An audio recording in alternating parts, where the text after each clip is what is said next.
good segue into what we're going to be doing right now, and that is unpacking more of lesson 4 in Jewel in the Lotus, which is called the Cosmic Unity of Opposites, where it says that this practice of Nadi Shodhana, the balancing breath, is the principal technique for balancing the masculine and feminine energies in the body.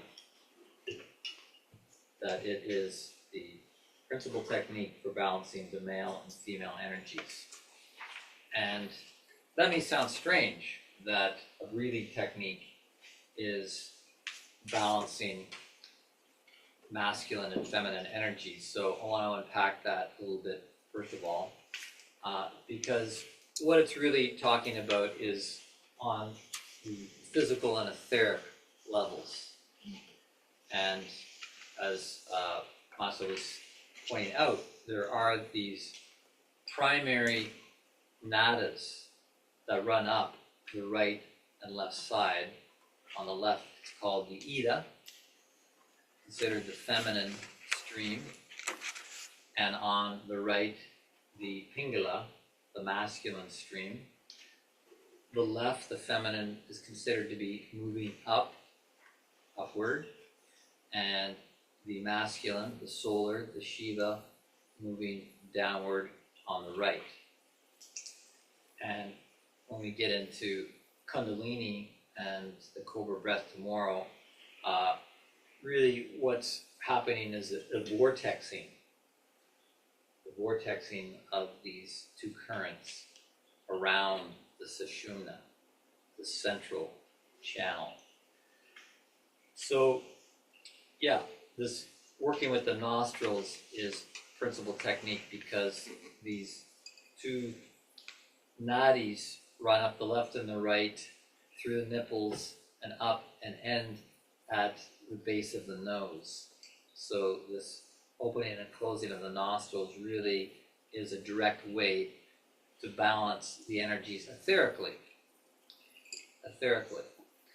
Now, having said that, it's not exactly going to work entirely to balance things on the higher aspects of our being, where masculine and feminine energies express through our character.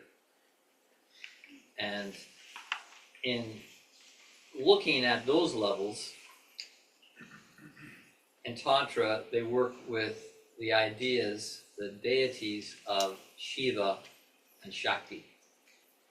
Shiva being a male god representing the masculine aspect, and Shakti being a female goddess representing the feminine aspect.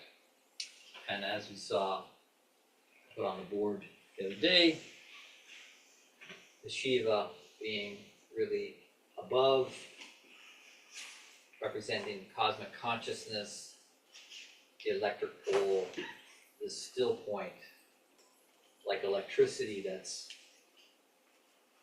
potential, still potential, that is waiting for something to ground down into a magnetic counterpole, which is represented by this deity Shakti, the magnetic, the earth pole, and movement.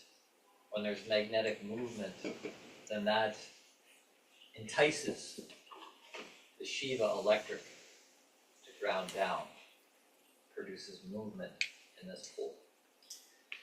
So elevating it really to this idea of a god and goddess is something we're going to move forward with. But Jewel in the Lotus in this chapter points out that, this is mythology. We're working with mythology here.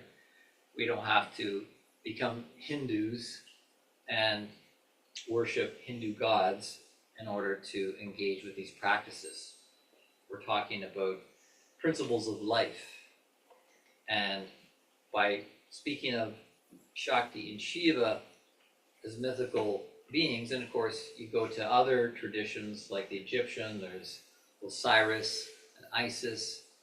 You know, the Greeks had their versions of gods and goddesses, the Romans, the Chinese, etc. Everybody has their own mythological set of deities to personify these principles of life.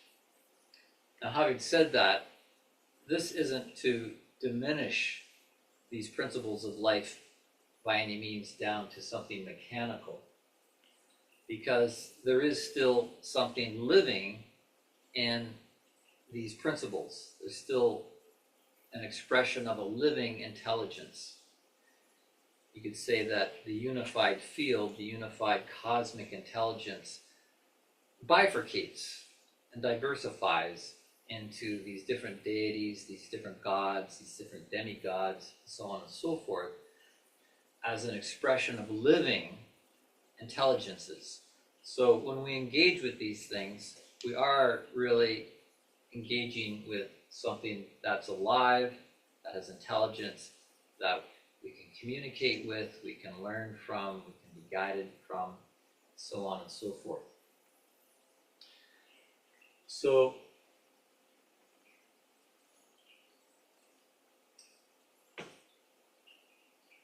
in this chapter, it talks about how currently in modern culture, we're very much more towards the masculine side of things.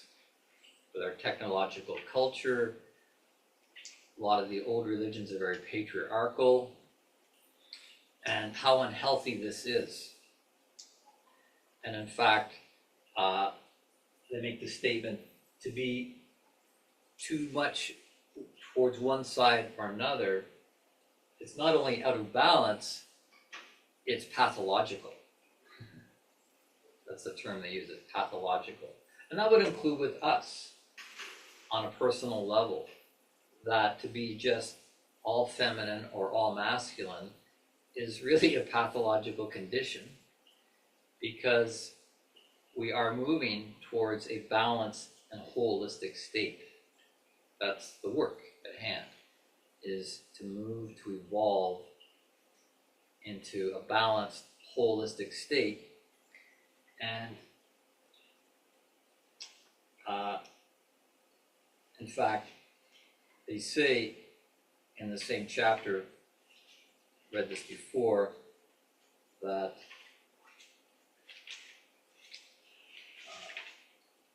finding a balance and union between your own internal Shiva and Shakti is your ultimate task. The ultimate task. It's a big statement. It also says earlier on in the chapter that the tantric point of view is desperately needed. The tantric point of view is desperately needed. Now, I want you to take these in and, have your own critical thinking, critical judgment about this. And do you agree with these statements that your ultimate task is this balancing of Shiva and Shakti, and to adopt a tantric point of view is desperately needed in our culture? And to explore that a little bit, I want to bring up the chart on a share screen here from this chapter that goes through kind of an itemization of the two sides that need to be balanced. Okay, you should be able to see that, Ray. And everybody else. I'll just read through this and see how it resonates for you. I don't want to turn it into a big long diatribe about whether these are accurate or not, but it's a point of reference. It's their attempt to try and characterize the different qualities of either side, either polarity. So on the masculine, we have the Shiva, the would be considered the cosmic father. On the feminine, there's the Shakti, the cosmic mother. On the masculine, there's the physical apparatus, the external genitals, known in yogic tradition as the lingam, versus the internalized genitals on female anatomy, called the yoni. That the masculine energy is more projecting outward, and you can kind of see that in the genitals. It's projecting outward. Kind of. Including ejaculation. But it's interesting, like men have this lingam, and they also have breasts, but the breasts are what you could say are latent in a way. And likewise, you could say that women have a penis, but it's latent in a way. The clitoris would be comparable to the male penis. But then there is this yoni, the womb, as Masa was saying, like this cosmic womb that is a receptacle to receive the projection of the masculine side.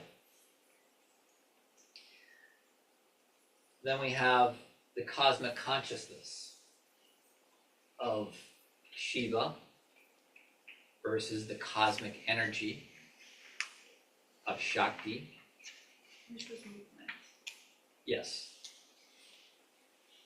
Yeah, the movement of Shakti will encourage, the upward movement of Shakti will encourage the downward pull of the cosmic consciousness of Shiva. Can I just ask, back to the projecting and receptive, is that just like sexual, or does that have more of like a mental?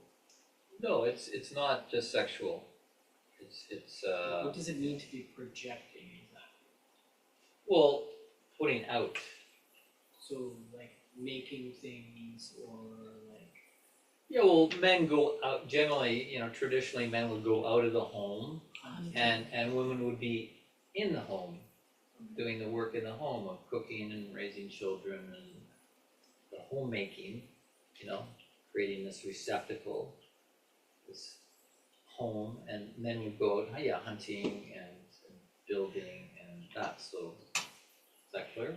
Yeah.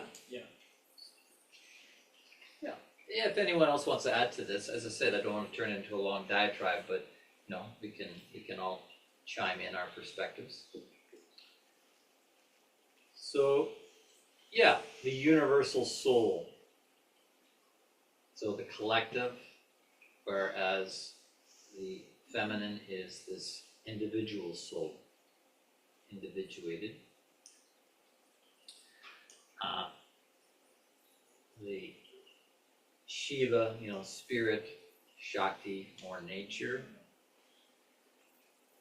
positive, negative, and that doesn't mean like in one's good and one's bad. It's more like on a battery, you have a positive pole and a negative pole. Sorry, then each one has their masculine and feminine characteristics too. Like a spirit has feminine and masculine characteristics, or no, spirit is. There's another one of those questions that I don't want to get into. Yeah, I don't want to get into that. Short answer is yes or no. You're saying the spirit has a masculine and feminine side, and nature has a masculine and feminine side? Yeah. Short question. You know the answer. Hmm? You know the answer. That's why you asked it. The masculine active, as you said, like going out. The feminine passive, the receptive, like that. Again, we don't want to generalize. We don't want to say like all women are passive. Like, no, this is not what this is doing here. This is really trying to distill the archetypes in their purest form. And we're trying to be balanced and contain both within ourselves. So I kind of want to go back to the universal versus the individual soul. That might be the inverse of what I would intuitively think.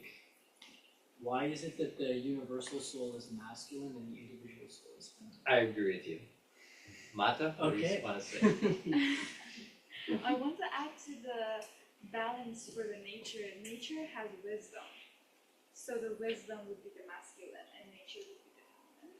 Well, there's wisdom throughout, but nature is an expression of wisdom, whereas spirit is the unmanifest wisdom, the invisible side of the visible nature.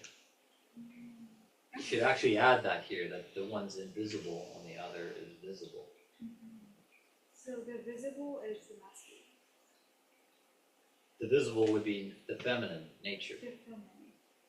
But see, this is where the contradiction creeps in, because if we go back earlier, the projecting, the lingam, it's visible, Yeah.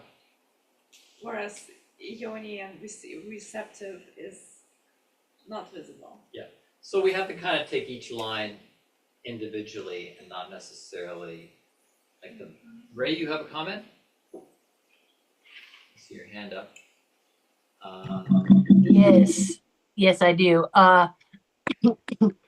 What you were just saying there, like you were like, oh, but the visible, and stuff. So that happens with a lot of these because like any spectrum, like any polarity, it'll eventually flip in on itself. It's like it's sort of Yeah. And I think of it like the yin yang, because in the yin yang, which is really a moving thing, although we see the image as a static thing, it's actually like this moving dynamic thing. But there's a piece of the other inside the other all the time. So they're not really, you can never really truly separate them out. But like, yeah. Anyway, I think it's a neat thing to like be in that in between space, in that paradoxical, space around these things, and you can see how it's a constant dance. It's like a constant dance. Yeah. And we're just trying to set up the concept here that there is polarity. And as we move forward from, the left-hand path of Tantra, which is doing it by yourself, with like Nadi Shodhana, into the right-hand path where you're doing it with a partner, then, you have more consciousness and awareness on how you can work with polarity to activate each other and create leverage for higher consciousness. So let's just keep going through and see what it is you may want to make your own list. There's the solar, the warm energy, the lunar, cooling, and of course, lunar, the moon, is reflective light. So one could say, that the masculine is projecting light, and the feminine, the lunar, is reflective of that light. The right hand nostril, the Pingala Nadi, and the left nostril, the Ida Nadi. Go up the Sushumna. Left brain hemisphere, when people talk about left brain thinking, very rational, logical. Right brain hemisphere, right brain thinking, being more intuitive. Here they've got the sympathetic nervous system versus the parasympathetic nervous system. You've got the electrical pole, the magnetic pole, how those two have to work together on physical level, produces movement. Acidic, alkaline.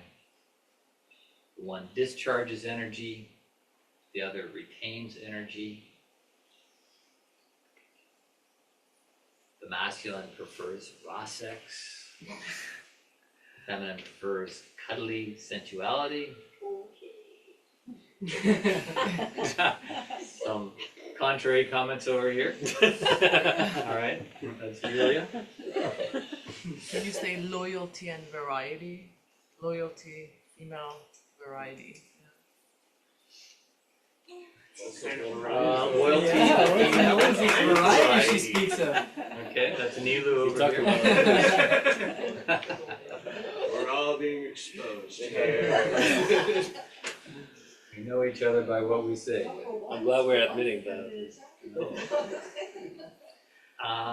Rational, logical versus intuitive, emotional. Don't forget that we all have them both. Yes. Yes. And it might not be in balance, but we do have them both, so we're Don't not get too excited. targeting anyone. Exactly. Yes, hopefully you have these both within you, otherwise you're pathological. Abstract, lost in thought versus practical and down to earth. Needs adventure, geared for survival. Gives love to get sex, gives sex to get love, and objectifies the sex partner, whereas the feminine personalizes the sex partner. I think a general question about all of this, so like, in terms of like the relationship between masculine, feminine versus man and woman, would you say it's generally the case that biologically masculine, for example, would have a more natural affinity for the masculine traits, and their soul journey in most cases would be to try to cultivate the feminine ones and become more in balance throughout their lifetime? Got an advocate for that. Well, yeah, I mean, that is even in our anatomy and our physiological development, where as a male ages, he actually feminizes. And as a female ages, she in some ways becomes more masculine. That's just kind of a known thing that is natural. But we want to bring consciousness to this, and we want to become really participatory in our own evolution, particularly in the evolution of spirit self, or as I like to call the self, the self-stylized evolutionary loving fashionista. We're all becoming a self-stylized evolutionary loving fashionista, where we're here to self-create. We're here as creative beings to really create ourselves as a balanced, holistic being, but we're all going to be unique. It doesn't mean we're all going to arrive at the same place. Matter of fact, Rudolf Steiner makes the statement that we're all evolving and individuating so much that we are becoming as different from one another as one species of animal is from another. In terms of our spiritual nature, our spiritual and our astral nature. So we have a gazelle here, and we have a lion here, and we have a tiger here, and we have a salamander here. We're becoming that different. Spiritual nature. You don't like salamanders? Cool. Tigers are cool. Oh, Sorry, buddy. well, at least I didn't say sloth. I would be a sloth. Only on one tiger. Would you like to be a sloth? Sloth? Sorry, that was So, yeah, the meaning of the word tantra. Does that hurt your feelings? No, I'm just being silly. I like the animal archetypes. Yeah, name us all both. That's nice. Yeah, I mean, that's pretty remarkable to think that we're becoming as different from one another as one species of animal. It makes me think of that bar in Star Wars. Cantina. Star Wars, what is it? The cantina. The cantina. Like, you go in there, like, everybody's very different. That's the way we're becoming. Very different. And yet, there's also an intention for there to be harmony and cooperation within that diversity. The universe is this creative force that's producing immense diversity. So the tantric path, which is so desperately needed, this understanding, tantra means expansion and liberation. So as we take on more of this perspective, it is about expanding ourselves, which leads to liberation. Right now, the default is that you're not liberated. If you think that you're liberated and free, well, the matrix has you. Okay, Andy? Okay. Just checking. Yeah. I'll make sure everybody's okay. Part of my job is the sovereign here. Yeah. So this leads to higher states of consciousness. That's what it says on the front cover. The tantric path to higher states of consciousness, or samarasa. Samarasa is a state of bliss, this higher state of bliss that we can arrive at in our consciousness. If you're wondering what higher consciousness is about, does that mean that you can do mathematics, as well as super intelligence, or you can beat a supercomputer at chess? Well, maybe. But it really is to be in this resonance of samarasa, of bliss. So there's another image in this. I'll do a share screen.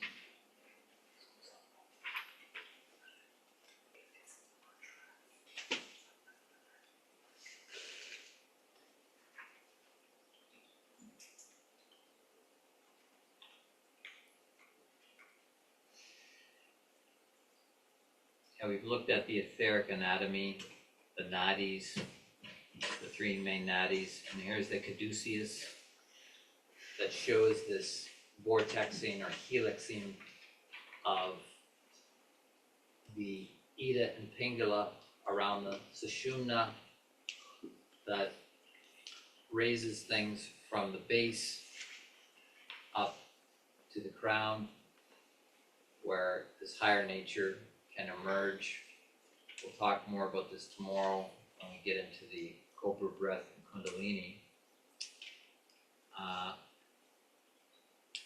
think this is an interesting diagram as well, showing all these nadis and how they extend beyond the physical body. I always thought it was kind of weird in Chinese medicine when you look at the charts and it shows the meridians and they all end at the perimeter of the body. That's kind of a dumbed down version of Chinese medicine. They call it traditional Chinese medicine, but it's really the Communist Party sanctioned form of Chinese medicine, which has despiritualized Chinese medicine to disempower people. Because the reality is that through our meridians or our nadis, we extend beyond our physical bodies to be in info energy exchange with that which is outside of us and around us, environment, people, things, and cosmic intelligence. But the Communist Party doesn't want people to be empowered and connected to cosmic intelligence. It wants people to acknowledge that the Chinese government is the sovereign, being. I thought the Chinese government would squash TCM altogether. Well, they first repackaged it. You really have to dig deeper into classic Chinese medicine. But we don't even need to go there. We can learn through direct learning with cosmic intelligence. And a diagram like this shows how there is this info energy exchange beyond the body, bringing information into these energy centers, the chakras, which we'll be getting into next week. And some techniques on balancing. I really like this one here, the scissor kick. Just lying there on your front, one leg over the other, then the other over the other, doing this for 5 minutes. I usually do this when I go dancing. Just to prepare myself, I'll lie like that and do this scissor kick. It's not a dance move. Well, kind of is. Your preparation. Is this a sacral activation or just? This is a a balancing of the nadis. Okay, balance. But it would be sacral activation as well.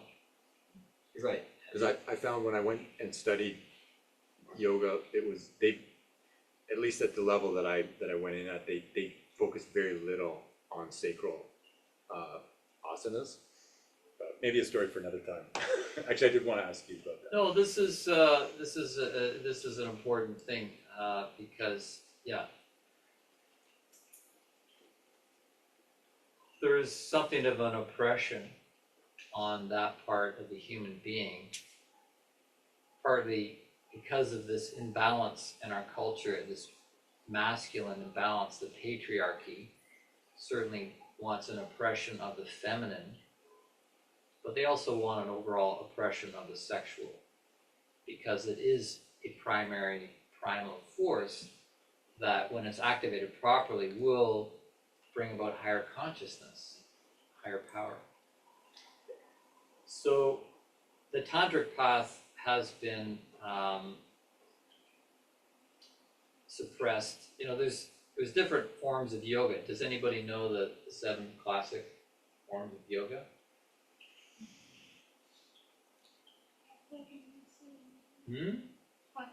Kriya yoga, Korea, Bhakti, Bhakti. karma, yin yoga, right? No, not yin yoga. Raja. Yeah, Raja. Right. Yeah, you might think like yin yoga, hot yoga, Ashtanga yoga, Bikram.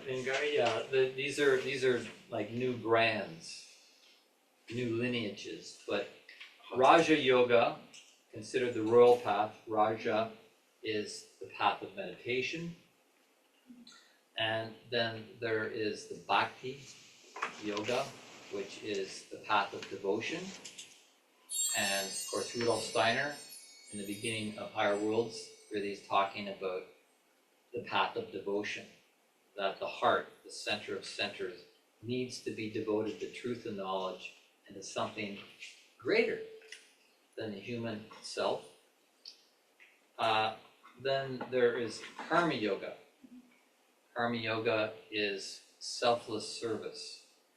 And I kind of learned that the hard way when I went to India, and I went to an ashram way up in the mountains of northern India, and I thought, I would be learning Hatha Yoga, doing asanas and pranayamas and that. And I got there and they were doing none of that. It was all Karma Yoga, Gardening. which meant you were Sweeping. gardening, Yeah. sweeping, cleaning rice, work selflessly in service to the guru that was there. He was there, but he was not there. So that's the Karma Yoga. And then there's the Hatha Yoga I mentioned, which is really more the physical practices of asanas and things that you get at yoga studios here in the West. Then there's Jhana Yoga, which is the path of study. And this is when you get into yoga philosophy, which can be very deep. And once I got through Jewel Lotus a few times, I became very interested in going further and studying classic yogic philosophy. It can be very complex, at times a bit dogmatic, and maybe more than what you need, but it has helped in my learning around the background of all this. It's always helpful to have the background.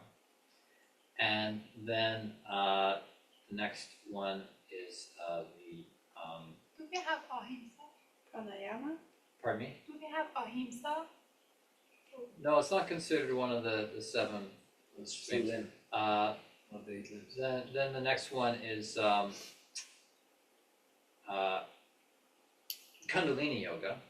So really working with the raising of Kundalini, which was done in a particular way in the past with a guru, where the guru would give you Shakti Pat, activate your Shakti Pat. Pat is like sending energy waves into you to arouse your Shakti and to raise the Kundalini up.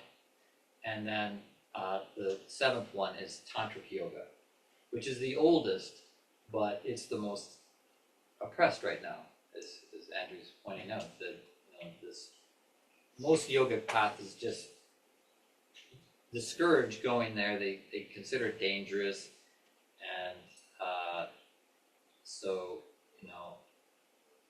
they don't really want to teach it. So it kind of gets glossed over. Now, we'll get into this tomorrow when we start to talk about modern Kundalini and Tantra, using, working with these two paths together. But I wanted to, first of all, introduce a new mudra that you can do. Always good to learn a new mudra. So this is called the Vajra mudra. Vajra mudra. This time you have the bottom three fingers interlaced outwardly, not inwardly, but outwardly, and then the index fingers pressed together, and then the sides of the thumbs pressed together. And it can be held in front of the chest, or it can also be held above the head. And the reason it can be held above the head is because Vajra means thunderbolt. This is the thunderbolt mudra, and that might make you think, oh, thunderbolt, electricity, Vajra, thunderbolt. So this is really connecting upward in a different way from the stability mudra, which was pointing down to the earth, the one we learned already. I've seen some businessmen and they do that, but they put it in front of their lips right here. Which one? The The Vajra. Vajra mudra? Yeah. Yeah. That's often with an open, that's a different mudra. That is. That a lot of business people do that. High level thinkers, like when they're receiving or like deeply. Yeah. I do this a lot. Well, What's the the reason that energy? sorry? Instead of this, but it's Yeah, that mudra is actually emulating the void. It's like the womb, the cosmic womb, the cosmic void. So it's to be a receptacle, receptive. It's to heighten your receptivity, as in like a feminine receptiveness. But yeah, this one is more the masculine, as you can see. It's quite a contrast between that and that. The projective. Thunderbolt. Thunderbolt is projective. And so yeah, Vajra means thunderbolt. And just as an aside, there was a partner practice called the Thunderbolt in, I believe, lesson 3, where partners work together with their arms up, kind of banging their bellies and chests together to do this thunderbolt posture. But this, anybody recognize this? Okay. This is called a Vajroli. Vajroli, which again is derived from thunderbolt. So that is meant to look like a thunderbolt.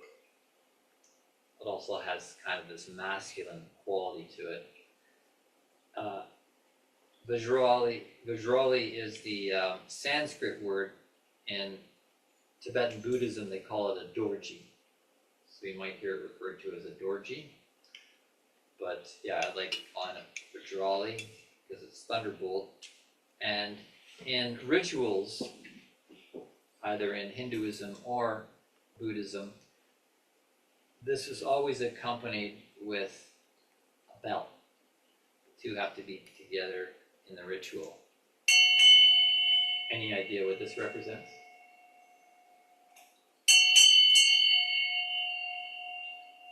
Female. Female, man. Yes, thank you. Shakti. Shakti. The thunder and the lightning. This is the masculine, electric, and Shiva, and this is the feminine, magnetic movement that awakens the stillness of Shiva. Like, wake up, Shiva. Time to get it on. So, yeah, these two ritual objects working together that would be used in rituals such as, Kundalini activation. And just as another kind of advanced aside, it's interesting to know that we have the Ida and the Pingala and the Sushumna, but there's also considered to be an even finer thread, energetic thread that runs through the center of the Sushumna, which is also called Vajroli, the Vajroli Nadi. So that's where, the electric current would travel that goes through the central thread once the Ida and Pingala are balanced and activating, as you saw in this helixing. So is this how you use it? They use it just in hand, with their hand? Well, there's different ways, it's the bell is rung, obviously. This is present. I'm not exactly sure, what how this is used other than just being present. It's held, actually. It's held while the bell is rung. That's what's done. So the space is kept in balance, and the people in the space are kept in balance. Is this related? I've heard the term before, Vajrayana. Is that the same root? Vajrayana. Vajrayana. Vajrasana. Well, Vajrayana is another name for Tibetan Buddhism. It does mean thunder vehicle. Okay, yeah. But it doesn't have the Same root. Yeah. Vajra. Yeah. Here we have a diagram. This is called the Vishnu mandala, or actually the Vishnu yantra. We'll be looking at yantras when we look at chakras next week, and you can see I have them up on the wall behind Masa. And you'll see this one, it's the hexagram, it's the 6-pointed star, which is the one that pertains to the heart chakra. So this symbol is the yantra card that is used to activate the heart chakra, the anahata chakra. So it's in the heart is meant to be this balance, this marriage of the above and the below, the Shiva and the Shakti. And in this chart, it's really bringing it down to the physical level, where the one triangle represents the two testicles and the penis, and the other triangle pointing down is the two breasts and the yoni or vagina. Star of David. Well, unfortunately, this is a geometric form that predates the use by the Zionists that eventually became the emblem of the state of Israel. But there's no evidence that this is the Star of David. The Star of David mentioned in the Bible, it's either called the Star of David or the Shield of David. There's nothing to say it's a six-pointed star. That just became, in the 1700s, the Zionist movement adopted the hexagram as their branding, if you will, and called it the Star of David. But Star of David may have, eight-pointed, or it's just a star in the sky. So, I wanted to also point out in this chapter one of the partner practices. We haven't really talked about partner practices a whole lot, but we will. I mean, that's on the horizon. But there is this version here called the ultimate orgasm. What is she doing? Oh, she's doing Yoni mudra. Yeah, she's doing the yoni mudra. So you might try that sometime, where the one person is doing sensory deprivation up on the North Pole, while the partner is working the South Pole. And it doesn't have to be the female that is doing the yoni mudra. It could be the male, or you might have a relationship with two females or two males, or transgender, whatever. It's becoming a wide spectrum now of relationships, which is great because our spirit is evolving and our astral body is evolving. But anyhow, this is just to show how this yoni mudra could be done as a partner practice.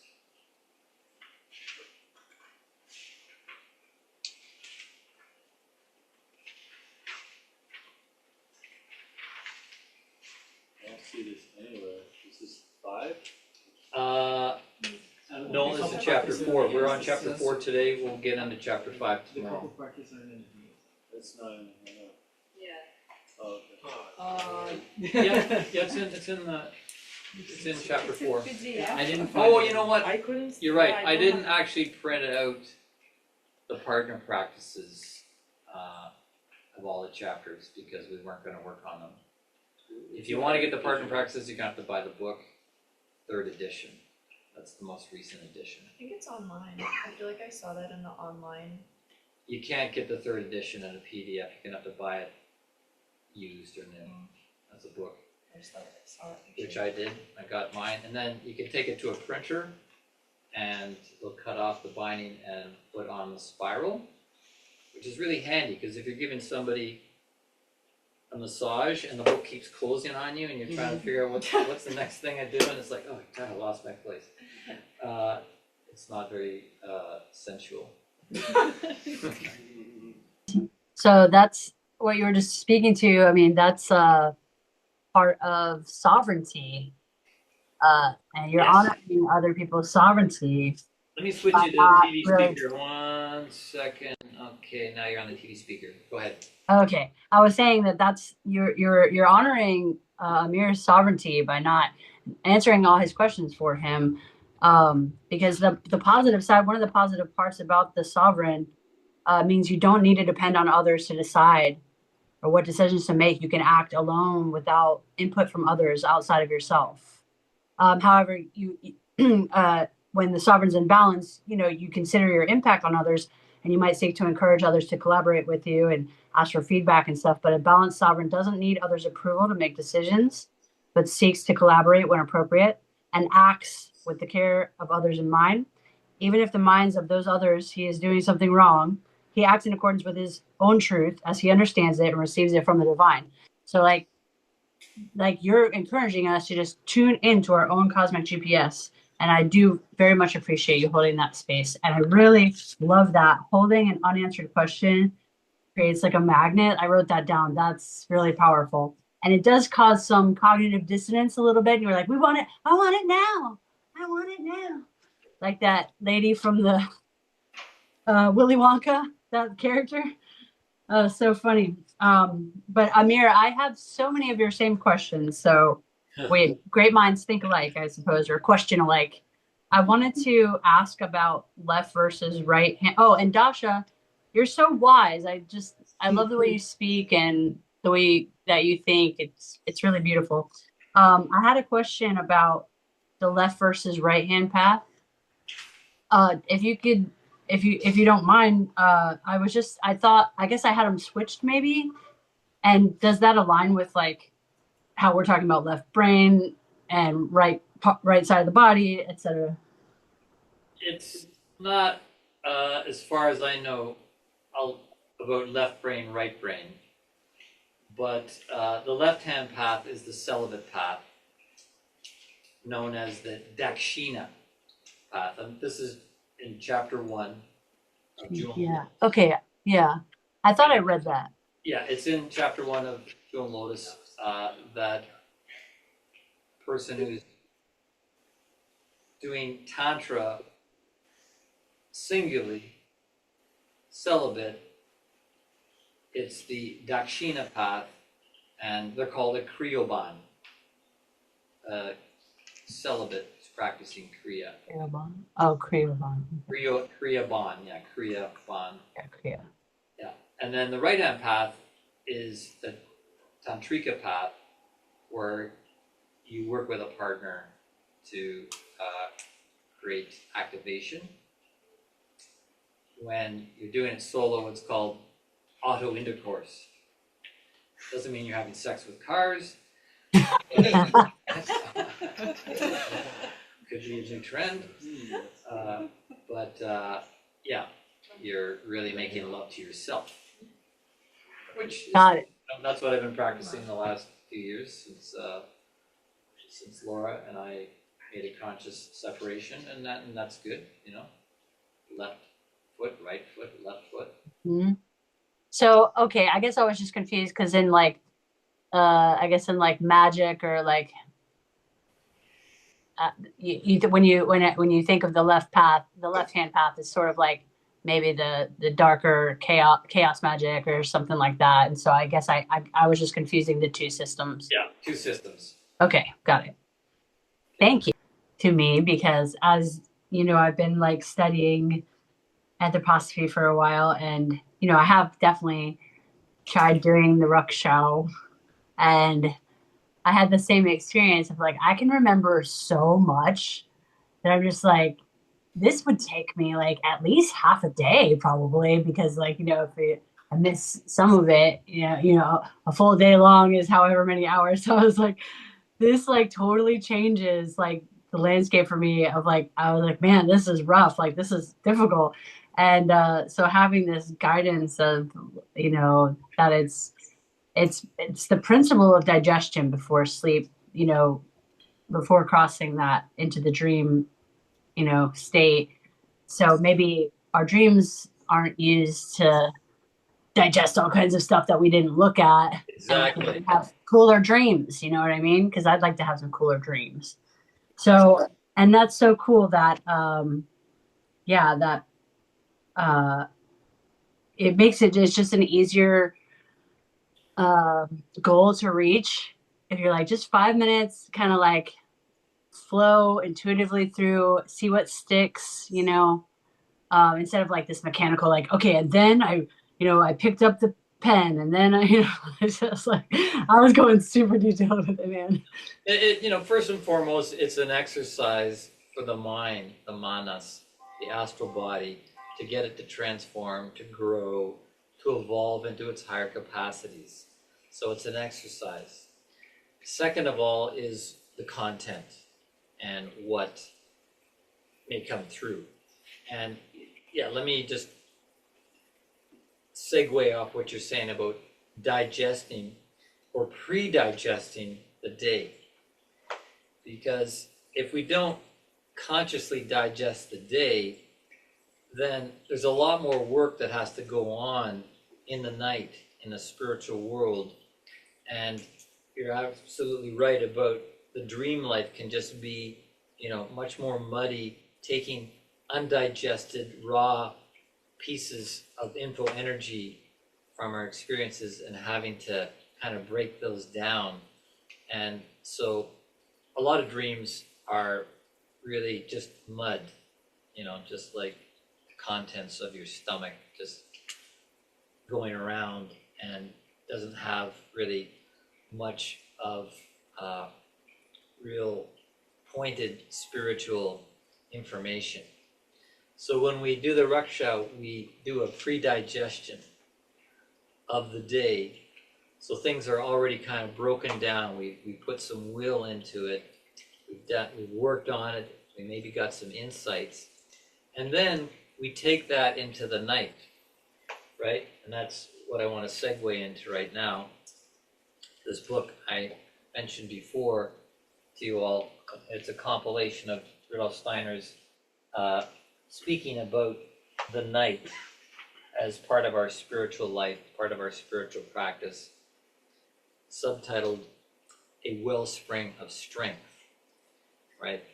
What goes on in the night is meant to be a wellspring of strength. Strength for what? Strength for the day and days and your whole life. And a quote here that from this book that I'll read that gets to the point.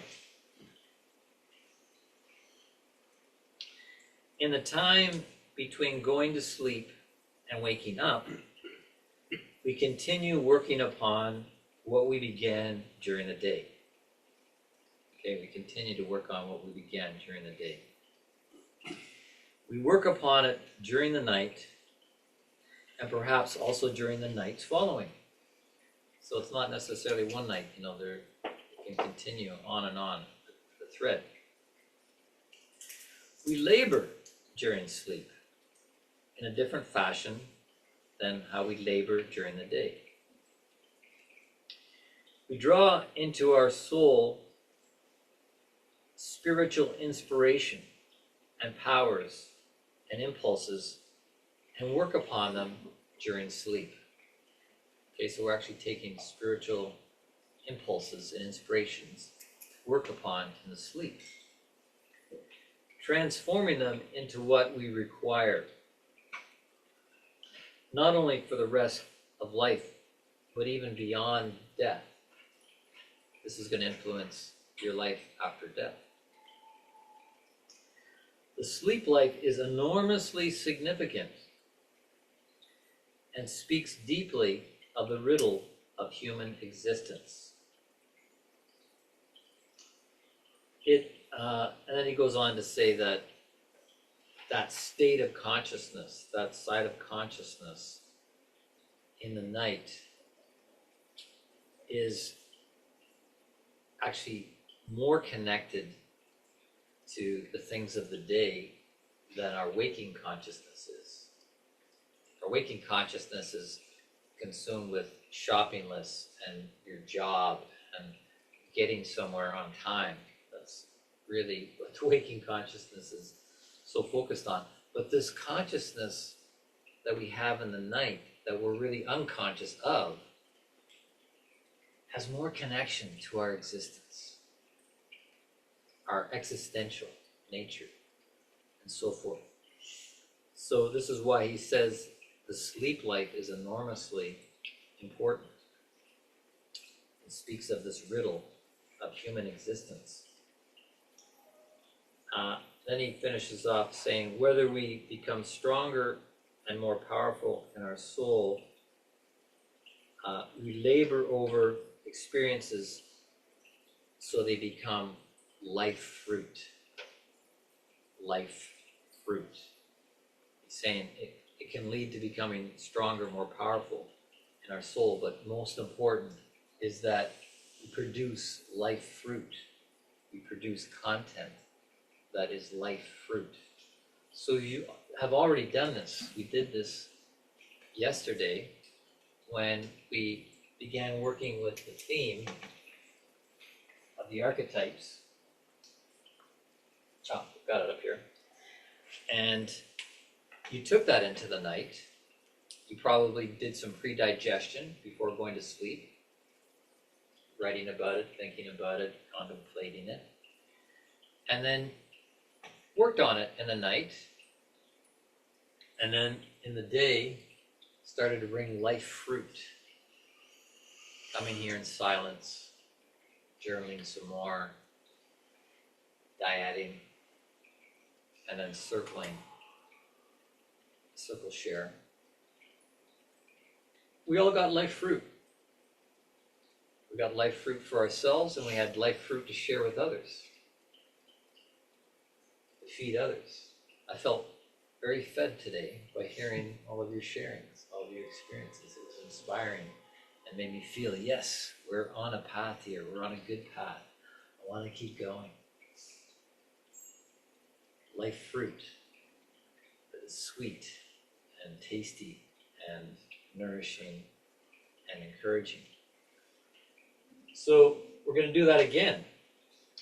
We're going to take the things of today into the night, but we have a bit more content also to add to our theme. So let me highlight myself.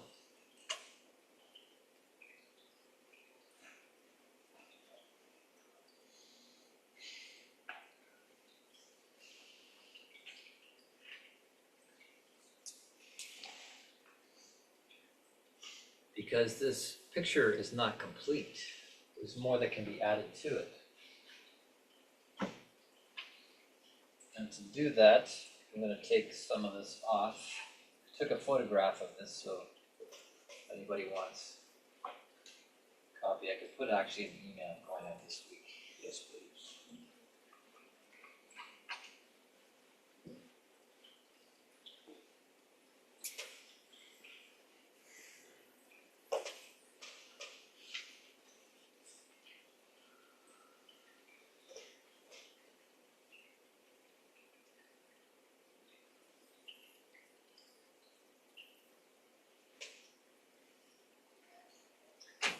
To complete this picture, we have to really look at how this is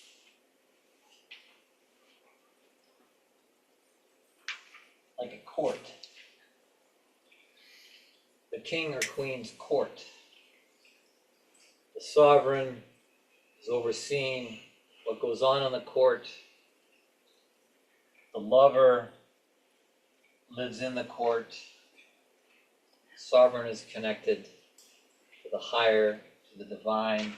The lover connected to the earth, the sensual. They work together, they serve each other. But to really hold this court, the square, which again can be both universal, meaning the earth, and the square actually represents the earth in alchemical symbolism. If you study Hermetic alchemy, the square represents the earth. So we can be talking about these archetypes, in a collective, general, universal sense, but also in a personal sense. To hold this court is also needed the archetype of the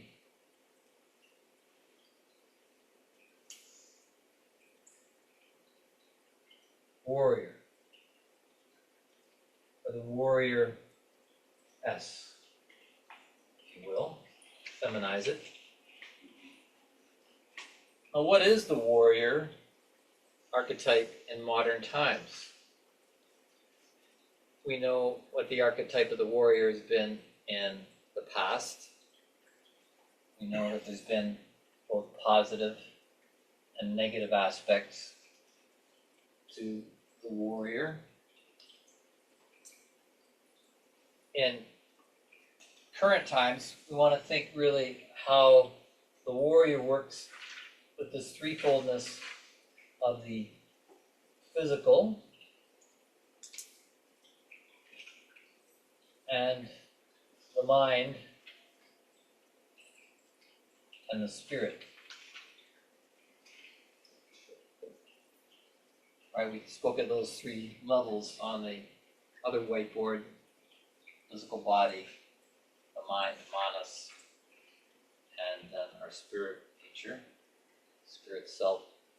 So the question to digest and take into the night is, how does this archetype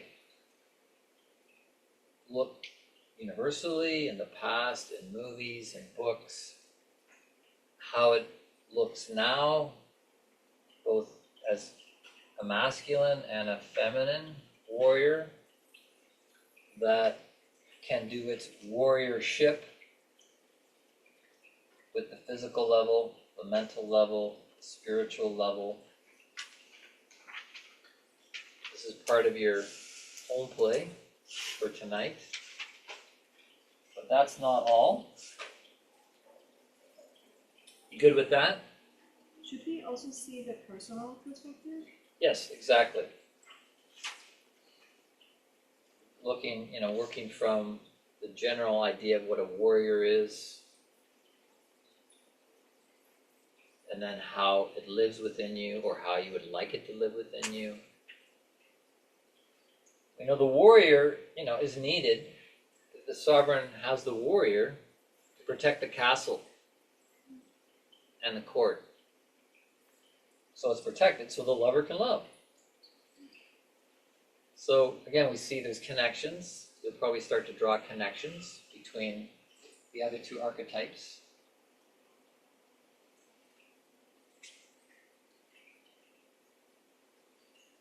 And then the flank on the other side, we have Is it magician? Okay. Is that right? Yeah. Oh, no way. The magician that goes by what other names? Wizard. Wizard. Magi, alchemist. Yeah. Sorceress. Witch. Herbalist. All these different titles through the ages that represent this: the shaman, the priest or priestess. Do I need to write those down, or are you good? You good? And how the sovereign not only needs a warrior flanking on one side to protect, maybe more in a physical sense. On the other side, the magi, the sorceress, needs to employ the magical arts. So the question is, what are the magical arts in modern times? They've really been somewhat lost in our Western scientific technological age, where the thought of magic is considered just, some quaint idea that doesn't exist. Well, does it? That's a question for you. Is there such thing as magical power? What is that? How does that look universally, and how might that look for you personally? How strong or weak is your warrior?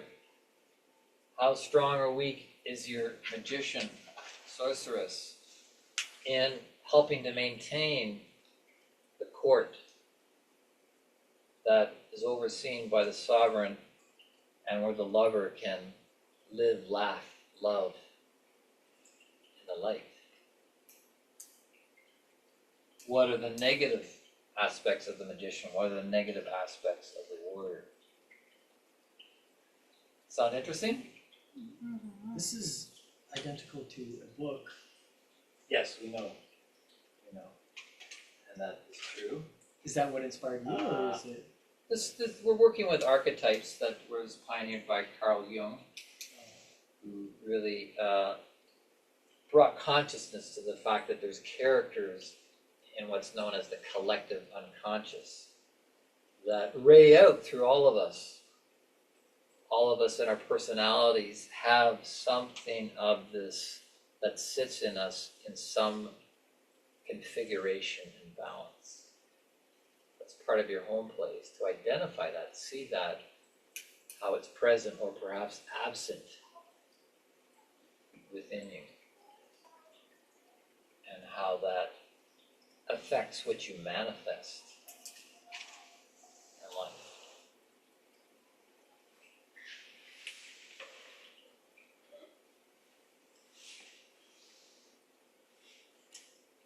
Yes. You like that idea, Mata? She's really liking this.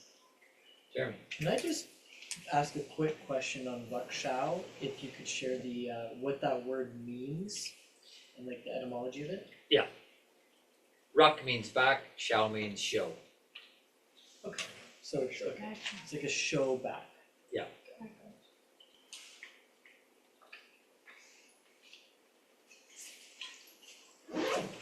We take this into the night.